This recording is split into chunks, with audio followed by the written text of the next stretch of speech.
Today on the CTV News at 5, airshow changes, why the event is going to be held every other year. Plus, a farmer turns up more than dirt while cultivating a field. He found World War II practice bombs. And why Lethbridge was nominated as one of the most boring cities in Canada.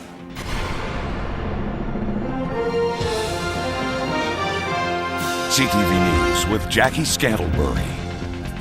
Good afternoon. Change is in the air at the Alberta International Air Show. It will now happen every other year. Air show officials made the announcement today while announcing this year's show lineup. Performances will go on July 20th and 21st with the Snowbirds as the headliner.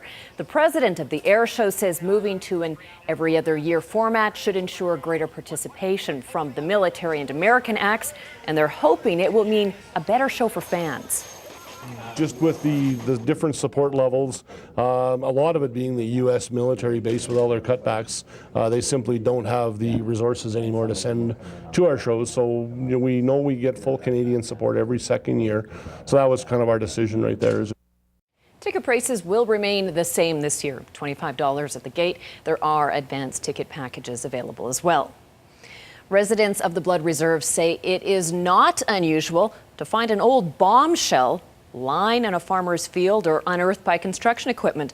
Part of the Blood Reserve was actually used for bomber training during the Second World War in the 1940s.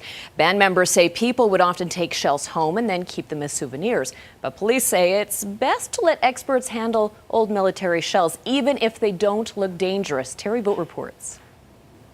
A farm crew turned up more than just dirt while cultivating a field on the Blood Reserve Tuesday. Well, not very often you run into military artillery out in the field. Kevin Surface says workers searching for an irrigation water gate noticed shells like these sticking out from the dirt. Some were lying on top of the soil. You don't find that stuff walking down the road or anything like that, so you knew right away that there was something not right there. Bomb disposal experts from CFB Suffield walked the area and removed 13 practice bombs dating back to the 1940s. This area of the reserve was a bombing range during World War II, and these are practice bombs. They do still have an explosive charge, possibly inside. It was used to mark where the bombs were. Members of the Blood Tribe say it's not unusual to find old bombs or shells on this part of the reserve. When we were building our irrigation project, the machine just dug them up, and there's got to be thousands out there. In this case, the bombs were found in a dry lake bed, part of the field that has been underwater for 15 years and hasn't been farmed in a long time. Lo and behold, we found a bunch of this crap down at the bottom of the old lake bed. Band members tell me that many people who find bombs out here on the reserve simply take them home as souvenirs. But police say it's best to leave bomb handling to the experts.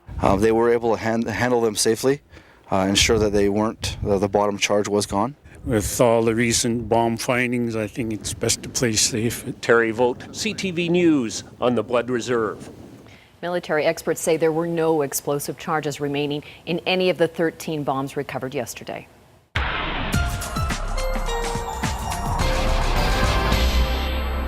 Okay, Dory, rainfall warnings remain in place tonight from southeastern BC straight through to the Crow's Nest Pass, Pincher Creek, and Waterton. What are the chances that we're going to see some sun on the weekend? Actually, surprisingly, it's turned out to be pretty good, Jackie, for Saturday and Sunday. Saturday, I'm still thinking, elevated humidity levels, chance of a shower, but with the sun and cloud mix, and Sunday looks sunny, highs of around 19 degrees. It's all part and parcel of this system coming through, depositing the showers and then moving out rather rapidly as we get into the weekend. So that's good news. That's even better from what we were looking at 24 hours ago. So I'll have all the details in a couple of minutes. Thank you, Dory. RCMP had their work cut out for them over the May long weekend. Officers handed out over 5,000 tickets. Between Friday and Sunday, they handed out 5,039 charges, tickets, and suspensions across Alberta. They wrote up more than 3,800 speeding tickets alone, and that was also including 67 for people going more than 50 kilometers per hour over the posted speed limit. Officers also charged 48 people with impaired driving, and they were called to 7 fatal collision accidents.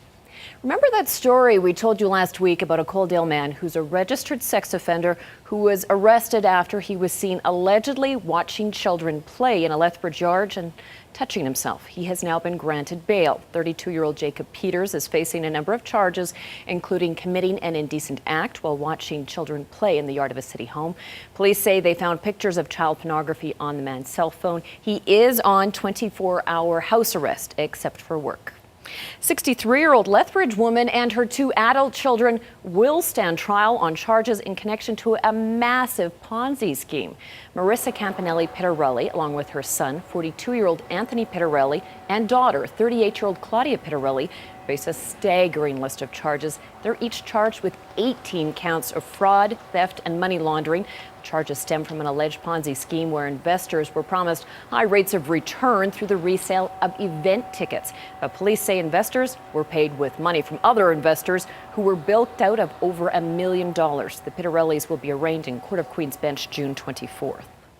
And police have arrested a 3rd suspect in connection with a break-in at a storage container in the industrial park area. 24-year-old Wayne David McClellan is facing charges of break-in, enter, and theft, along with 2 other men, 18-year-old Dylan Dwight Crampel and 30-year-old Clayton Robert Campbell. Police have recovered $40,000 worth of tires and toolboxes that had been stolen from a locked container.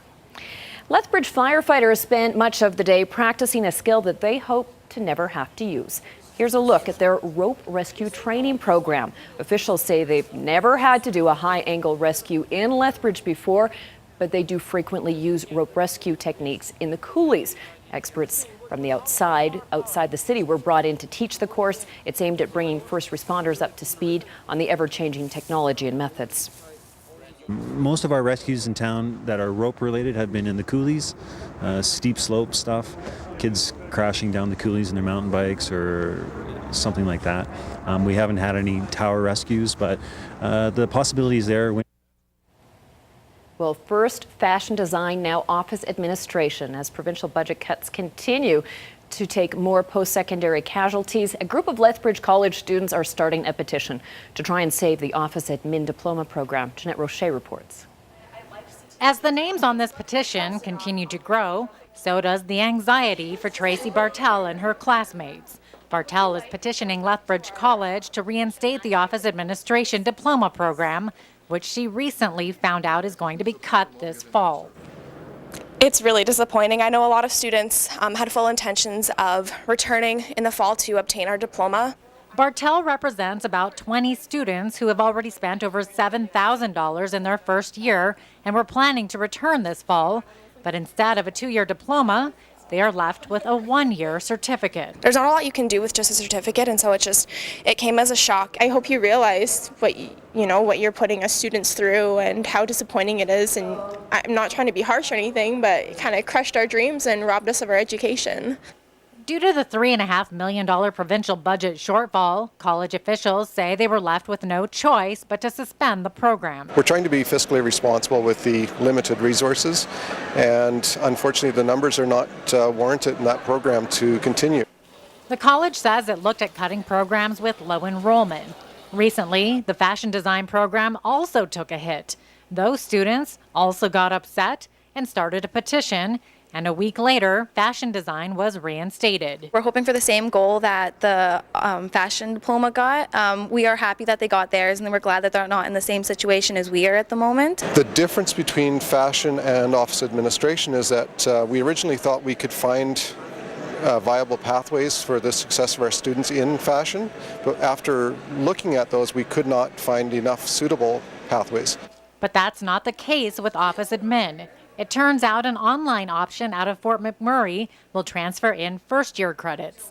Not everybody is an online learner, and a huge part of coming to the Lethbridge College is being able to interact with other students. And I mean, in the workforce, you're going to be working with people. Like you need to develop those skills. Jeanette Rocher, CTV News, Lethbridge. It's 3 months away, but the folks at Exhibition Park are already getting excited about Whoop Up Days. Hypnotist JD was on hand today to give a sneak peek of the kind of fun people can expect this summer. He managed to put Daryl Rummold, other media types, and some members of the Exhibition Park Youth Council into a hypnotic trance. Whoop Up Days organizers are hoping their family festival will keep Southern Albertans spellbound and laughing for 5 days starting August the 20th. Gate admission, $12, and advanced super ticket just $40.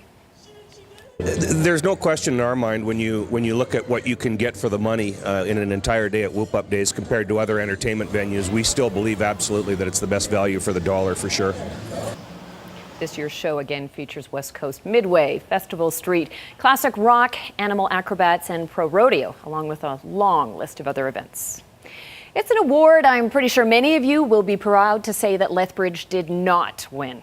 The city was one of the top 5 nominees for the most boring city in Canada in the first ever Boring Awards. Lethbridge was up against Abbotsford, BC, Laval, Quebec, Brampton, and Ottawa, Ontario. The winner and Canada's most boring city, Ottawa. Toronto hosted the awards last night. The winners were chosen by the Boring Academy, a mix of accountants, tax officials, and IT specialists.